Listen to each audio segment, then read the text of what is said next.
1290 BC মানে 3300 বছর আগে মিশরের একটা শহর থিভ, যেখানকার রাজা ফেরনকে আমরা দেখতে পাই। ফেরনের স্ত্রী ছিল আকসুনামুন, যে রাজা ফেরনকে ভালো না বেসে তারই প্রিস্ট ইমহোটেপকে খুব ভালোবাসত। রাজার অবর্তমানে তারা লুকিয়ে চুরে অনেকবারই দেখা করেছে, কিন্তু এমনই একটা দিন ইমহোটেপ যখন আকসুনামুনের সঙ্গে দেখা করতে আসে, রাজা ফেরন তাদেরকে দেখে ফেলে। ফেরন তাদেরকে কিছু বলতো তার আগেই তারা দুজন মিলে ষড়যন্ত্র করে রাজাকেই সেখানে মেরে ফেলে। শহরের রাজাকে মেরে তারা বেঁচে ফিরতে পারবে না, এটা ভালোভাবেই দুজনে জানতো। আকসুনামুন ইমহোটেপকে পালিয়ে যেতে বলে, তার বেঁচে থাকাটা বেশি দরকার। আর তার কারণ ইমহোটেপ অনেক ধরনের ব্ল্যাক ম্যাজিক জানতো, আর তার মধ্যে একটা হলো সে নরক থেকে আত্মা ডেকে যে কোনো মৃত মানুষকে বাঁচিয়ে তুলতে পারত। আকসুনামুন নিজেই নিজের প্রাণ নিয়ে নেয়, কারণ সে জানতো যে কাজ সে করেছে তার জন্য মৃত্যুদণ্ড তাকে ভোগ করতেই হবে। তাই কঠিনভাবে মরার চেয়ে নিজেই সেটা করা ভালো। আর তাছাড়া ইমহোটেপ তো তাকে বাঁচিয়ে তুলবেই। এই সমস্ত কিছুর পর আকসুনামুনের বডি রাজার কেল্লা থেকে ইমহোটেপের লোক চুরি করে তার কাছে নিয়ে আসে। আর ওই দিন রাতেই সে তার জাদুবিদ্যা প্রয়োগ করতে শুরু করে আকসুনামুনকে আবার বাঁচিয়ে তোলার জন্য। কিন্তু তার জাদু কমপ্লিট হতো তার আগেই রাজার প্রজারা এই খবর পেয়ে তাকে ধরে ফেলে, আর তাকে এমন একটা সাজা দেয় যে সাজা আগে পর্যন্ত মিশরে কোনোদিন কাউকে দেওয়া হয়নি। ইমহোটেপকে না মেরেই তার পুরো বডি মামিতে পরিণত করে, আর কফিনের মধ্যে রেখে তার গায়ে এমন এক ধরনের মাংসাশী পোকা ছেড়ে দেয় যারা সেকেন্ডের ভেতর মানুষের শরীর শেষ করতে পারে। আর এরপর তাকে এমন একটা চাবি দিয়ে বন্ধ করে রাখে যে চাবি নর্মাল কোনো মানুষের হাতে লাগা অসম্ভব। আর পুরো কফিন যখন লুকিয়ে ফেলা হয়, সেখান থেকে আমরা জানতে পারি ইমহোটেপের বডি যদি কোনো দিন ছাড়া পায়, সেই দিন সে পুরো মানব জাতির ওপর রাজ করবে, কারণ ততদিনে তার শক্তি এত বেশি হবে যাকে মানব জাতির দ্বারা রোধ করা অসম্ভব।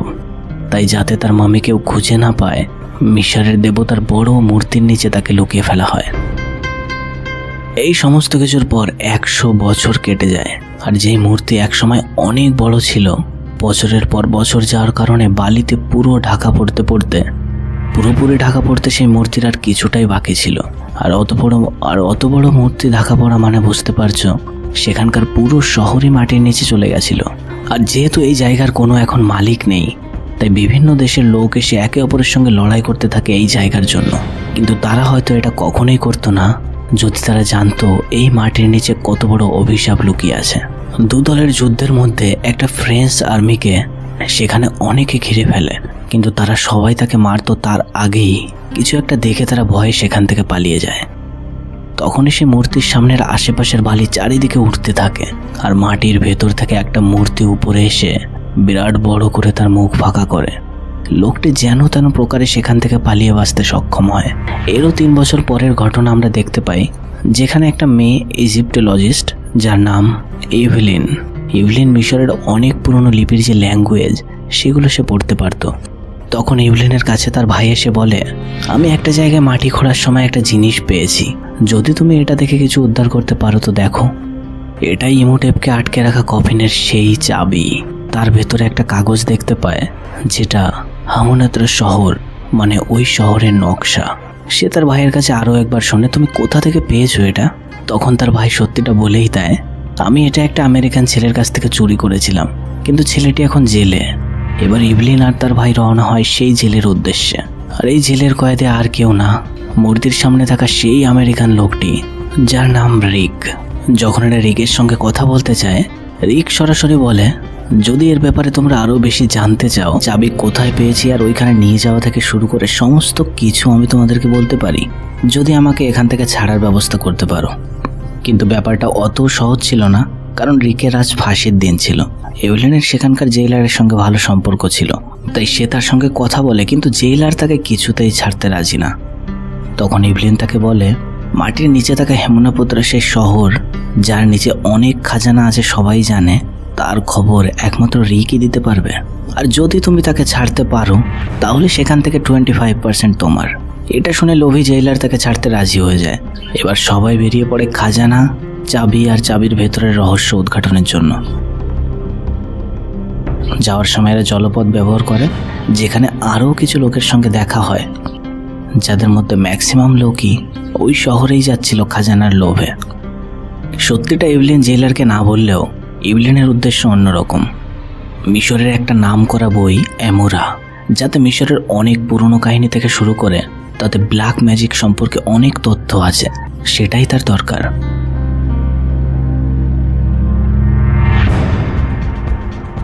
সেখানে পৌঁছে রিক একটা মূর্তি দেখায়, মিশরীয় গড আনুবাসের মূর্তি। আনুবাস মিশরীয় পাতাল লোকের দেবতা, আর এই দেবতা কোনো মানুষকে মমিকরণের পর তাদের রক্ষা করে। এখন আমাদের এই মূর্তির নিচের অংশেই যেতে হবে, যেটা মাটির নিচে আছে। মাটির নিচে থাকা পিরামিডের মধ্যে তো তারা যায়, কিন্তু সেখানে প্রচণ্ড অন্ধকার ছিল। তখন ইভলিন পাশেই দেখতে পাওয়া একটা আয়নার অ্যাঙ্গেল একটু চেঞ্জ করতেই সেই আলো প্রতিফলিত হয়ে ঘরে লাগানো প্রত্যেকটা আয়নার মাধ্যমে পুরো ঘরকে আলোকিত করে তোলে। এবার যে যেই কাজে এসছে তারা সবাই সবার মতো করে খুঁজতে শুরু করে। যেখানে ইভলিন চাইছিল অনেক গোপন রহস্য চেপে রাখা মিশরের সেই বই খুঁজে বের করার জন্য, অন্যদিকে জেইলারকে দেখতে পাই যে খাজানার লোভে চারিদিকে তন্ন তন্ন করে খুঁজতে শুরু করে দিয়েছে। খুঁজতে খুঁজতে একটা আশ্চর্য রকমের পাথর সে দেখতে পায়। প্রাচীন সভ্যতার জিনিস, নিশ্চয়ই দামি হবে, এই ভেবে সে যখন পাথরটাকে তোলার চেষ্টা করে, পাথরটা নিচে পড়া মাত্রই তার ভেতর থেকে একটা পোকা বেরিয়ে তার পায়ে ঢুকে পড়ে। পোকাটা তার পা থেকে শুরু করে শরীরের চামড়ার ভেতর দিয়ে উপরের দিকে যেতে শুরু করে। এই অসহ্য যন্ত্রণা সহ্য করতে না পেরে সে পাগলের মতো ছুটতে একটা দেওয়ালে খুব জোরে আঘাত খায়, আর সেখানেই তার মৃত্যু হয়। অ্যাকচুয়ালি এটা কোনো সাধারণ পোকা ছিল না, এটা সেই মাংসাশী পোকা যার ব্যবহার মিশরের লোক ইমুটেপকে শাস্তি দেওয়ার সময় করেছিল। রাত হতেই সবাই পিরামিডের ভেতর থেকে আবার উপরে চলে আসে। সেখানে সেই সমস্ত লোকও ছিল যারা এখানে খাজানার খোঁজে এসেছিল। এখন সবাই মিলেমিশে প্ল্যান করে নিজেদের মধ্যে লড়াই করে লাভ নেই, তাই আমরা যেই খাজানা পাই সবার মধ্যে সেটা সমান ভাগেই ভাগ হবে। এদের কথোপকথনের মধ্যে সেখানে ঘোড়ায় করে অনেক লোক তাদের উপর অ্যাটাক করে, যারা নিজেদেরকে এখানকার রাজার বংশধর বলে, যে কারণে তারা মনে করে এখানকার রক্ষা করা তাদের একটা দায়িত্ব। কারণ 3300 বছর ধরে এই বংশে এরকম কথা প্রচলিত আছে, এই জায়গার নিচে থাকা এমন একটা মমি আছে যে মুক্তি পেলে এই মিশর শহর পুরো শেষ করে দেবে। তাই তারা এদেরকে ধমকি দিয়ে বলে, তোমাদের কাছে একটা দিন সময় আছে, আমরা যেন পরে এসে তোমাদেরকে আর দেখতে না পাই। কিন্তু কার কথা কে মানতো বলো? খাজানার লোভ। এরা তো এখান থেকে যায় না, বরঞ্চ পরের দিন এরা আরও একবার পিরামিডের ভেতর ঢোকে। যে আলাদা কয়েকজন লোক ছিল তারা সেখানে একটা বাক্স পেয়ে সেটা ওপেন করতো, তার আগেই বাক্সের গায়ে লেখা পড়ে, যেখানে লেখা ছিল, কোনো মৃত মমিকে যদি কেউ বাঁচানোর চেষ্টা করে তাহলে সেই মমি তোমাদের শরীরের পুরো রক্ত চুষে তোমাদেরই রক্ত মাংস নিয়ে সে এমন শক্তির অধিকারী হবে যাকে বাধা দেওয়ার ক্ষমতা মানব সমাজের মধ্যে কারণ নেই। কিন্তু এরা সবাই মনে করে এটা অন্ধবিশ্বাস ছাড়া আর কিছুই না, তাই তারা বাক্স খুলেই ফেলে। ভেতরে একটা বই দেখতে পায়। এটা কোনো সাধারণ বই না, ইমুটেপের সেই কালো জাদুর বই, যেটার মাধ্যমে যে কোনো মরা মানুষকে সে জীবিত করতে পারত। কিন্তু বইটা খোলা কোনোভাবেই সম্ভব না, কারণ এর জন্য একটা চাবি দরকার, যেটা এখন ইভলিনের কাছে। অন্যদিকে রিক, ইভলিন আর তার ভাইয়ের কথোপকথনের মধ্যে সেখানে হঠাৎ একটা বিরাট মমির কফিন তাদের সামনে পড়ে। কফিন খোলার জন্য একটা চাবির দরকার, যেটা তাদের কাছে ছিল। চাবি লাগিয়ে কফিন খোলার সাথে সাথেই ইমুটেপের কঙ্কাল বেরিয়ে আসে, যেখানে এতদিনে শুধু হাড় পড়ে থাকার কথা, কিন্তু 3000 বছর পরেও আজ ওই কঙ্কালের গায়ে যেন মাংস গলছিল। মমি সম্পর্কে ইভলিনের বেশ নলেজ ছিল, এরকমটা সে কখনো দেখেনি। রাত হতেই তারা আবারও উপরে চলে আসে, কিন্তু ঘুমানোর আগে ইভলিন দেখতে পায় একটা পুরনো বই সেখানকারই একটা লোকের হাতে। ইভলিনের কাছে থাকা সেই চাবি দিয়ে যখন বই খোলে আর বইয়ের ভেতরের কয়েকটা লাইন পড়া মাত্রই নিচে থাকা ইমোটেপের কঙ্কাল এখন জেগে ওঠে, আর এর কিছুক্ষণের মধ্যেই সেখানে অনেক রকমের কালো কালো পোকা এসে তাদের উপর হামলা করে দেয়, যে কারণে সবাইকে সেখান থেকে পালাতে হয়। কিন্তু পালানোর সময় ইভলিন ভুল করে একটা গোপনীয় দরজার মাধ্যমে আবার ভেতরে চলে আসে, যেখানে ইমোটেপের কঙ্কাল ছিল। ইভলিন সেখানে আরও একটা লোককে দেখতে পায়, যারা ইমোটেপের কফিন ওপেন করেছিল তাদের মধ্যে একজন। আর বাক্সের গায়ের সেই কথাগুলো, যে বা যারা মমিকে মুক্ত করবে তাদেরই শরীর থেকে ইমোটেপ এক নতুন রূপ ধারণ করবে। আর ঠিক সেরকমই এই কঙ্কাল ওই লোকটির থেকে তার চোখ তুলে নিয়েছিল। আর এসবের মধ্যে সেখানে ইভলিন চলে আসায় কঙ্কাল এখন তার দিকে এগোতে শুরু করে, কিন্তু তাকে কিছু করতো তার আগেই সেখানে বাকি দুজন চলে আসে। কঙ্কালের গায়ে 2-3টে গুলি করে তারা সেখান থেকে ছুটতে পালাতে থাকে। পালাতে পালাতে তাদের সামনে এই জায়গার সেই রক্ষকরা চলে আসে। যারা তাদেরকে বলে, আমরা তোমাদেরকে বুঝিয়েছিলাম, কিন্তু তোমরা সমস্ত কিছুকেই কুসংস্কার মনে করো। এখন এই শয়তানকে কে আটকাবে বলো? তোমাদের সাথে সাথে আমাদেরও এখানে শেষ হয়ে যেতে হবে। যাই হোক, সবাই সবার জীবন বাঁচানোর জন্য সেখান থেকে পালিয়ে চলে আসে। এখন রিক চায় এই দেশ ছেড়ে পালাতে, কিন্তু ইভলিন তাকে বোঝায় এখানে যা কিছুই হচ্ছে সমস্ত কিছুর কারণ আমরাই, তাই আমাদের ইমোটেপকে থামাতে হবে। অন্যদিকে ওই হোটেলের আরেকটা রুমে চোখ তুলে নেওয়া সেই লোকটিকে দেখতে পাই, যার শরীর এখন একদম শুকিয়ে গেছিল, আর তার কারণ ইমোটেপ। এইসব রিক দেখে তার উপর অনেক গুলি চালায়, কিন্তু কোনো গুলির আঘাতই তার উপর কোনো প্রভাব করছিল না। ইমোটেপ ইভলিনকে কিছু করতে তার আগে সে পেছন ঘুরে একটা বিড়াল দেখতে পায়। সেটা থেকে ভয়ে সেখান থেকে সে পালিয়ে যায়। এরা ব্যাপারটা কিছুই বুঝতে পারে না, যার শরীরে গুলির কোনো প্রভাব পড়ছে না সে সামান্য বিড়াল দেখে কেন পালালো।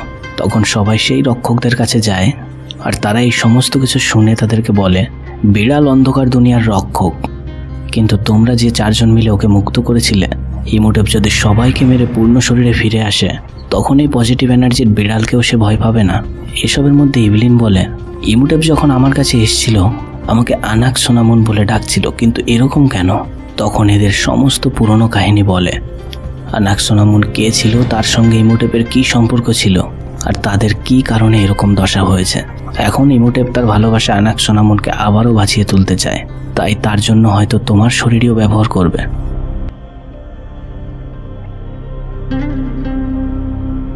এদের কথোপকথনের মধ্যে এরা লক্ষ্য করে তাদের একটা সাথী সেখানে নেই, যে সেই ব্ল্যাক ম্যাজিকের বই আর একটা বোতল নিয়ে পালাচ্ছে।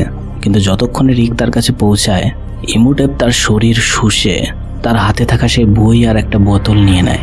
এইরকম বোতল পিরামিডের মধ্যে আরও অনেক জায়গায় লুকানো ছিল, যার মধ্যে আনাক সোনামুনের শরীরের অংশ রয়েছে।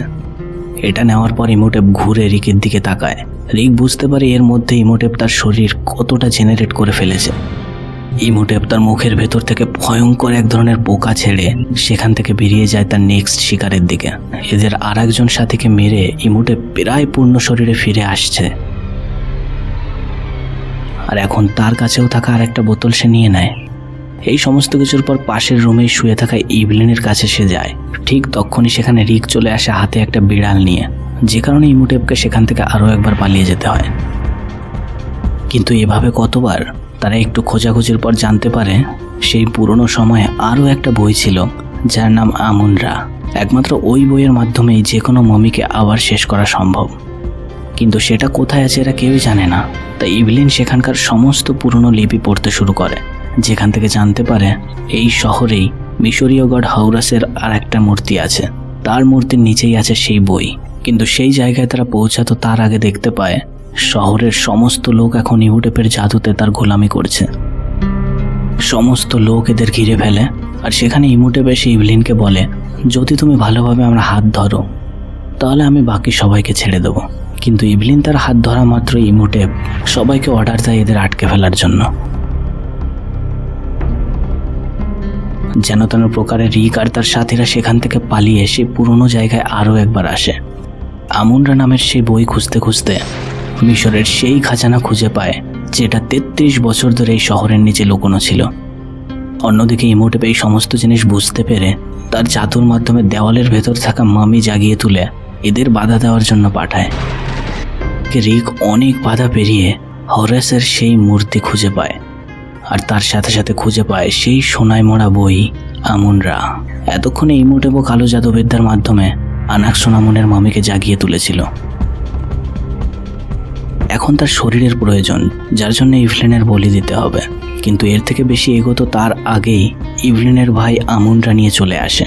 কিন্তু এই বই খোলার জন্য সেই চাবি দরকার, যেটা এখন ইমোটেপের কাছে। তাই সে বইয়ের উপরের লেখা কিছু অংশ পড়তে থাকে। পড়া মাত্রই তার সামনে কয়েকটা মূর্তিমান সৈন্য চলে আসে। ইভলিন তার ভাইকে বলে, পুরো লাইনটা পড়ো, তাহলে ওই সমস্ত সৈন্য তোমার কথা মানবে। একদিকে ইমোটেপের গোলাম মামি, আর অন্যদিকে এই মূর্তিমান সৈন্য।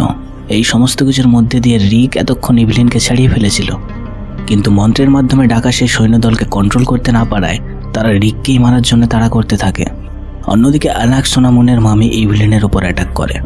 ইভলিনের ভাই বইয়ের আরও কয়েকটা লাইন পড়ে মূর্তিমান সৈন্যদের অর্ডার দেয়, আনাক সোনামুনকে মেরে ফেলো। অর্ডার পাওয়া মাত্রই ঠিক তেমনটাই হয়। এটা দেখে ইমোটেপ এত রেগে যায়, তার কাছে এসে এক হাত দিয়ে গলা ধরে তাকে উঁচু করে দেয়। তখনই পেছন থেকে রিক এসে ইমোটেপের একটা হাতই সেখানে কেটে ফেলে। এদের হাতাহাতির মধ্যে ইভলিনের ভাইও ইমোটেপের কাছ থেকে সেই চাবি চুরি করে নিয়েছিল। ইমোটেপের শক্তির কাছে রিক কিছুই না। ইমোটেপ রিককে মেরে ফেলতো তার আগেই সেই চাবি দিয়ে বই ওপেন করে কয়েকটা লাইন পড়া মাত্রই নীল রঙের একটা পজিটিভ এনার্জির রথ ইমোটেপের গায়ের উপর দিয়ে চলে যায়, যারা ইমোটেপের সমস্ত শরীর কেড়ে তাকে একটা নর্মাল মানুষে পরিণত করে। এটা দেখে রিক একটু সময় নষ্ট না করে তার পেটে একটা ছুরি ঢুকিয়ে ইমোটেপের কাহিনী সেখানেই শেষ করে দেয়। আর এখন ইমোটেপ বুঝতে পারছিল মৃত্যু যন্ত্রণা কি। এসবের মধ্যে পিরামিডের চারিদিকের দরজা বন্ধ হতে শুরু করে, যেন তেন প্রকারে সেখান থেকে পালিয়ে নিজেদের জীবন বাঁচায়। এসবের পর এদের সামনে রাজার বংশের রক্ষক দলের লিডার এসে এদেরকে ধন্যবাদ জানায় এদের এই শহরকে পুরোপুরিভাবে অভিশাপ মুক্ত করার জন্য। এখন তিনজন রওনা হয় তাদের নিজের শহরের দিকে, কিন্তু তখন আমরা দেখতে পাই উটের পিঠে এদেরই কোনো এক সাথী পিরামিডের নিচে থেকে খাজানা চুরি করে ব্যাগ ভর্তি করে রেখেছিল। আর এখানেই এই গল্পের শেষ হয়। এই গল্পেরই পরে সিকুয়েল জানার জন্য ডেসক্রিপশন চেক করতে পারো, সেখানে না পেলে আমাকে কমেন্টে জানিও। তো আবার দেখা হবে পরের ভিডিওতে। টাটা।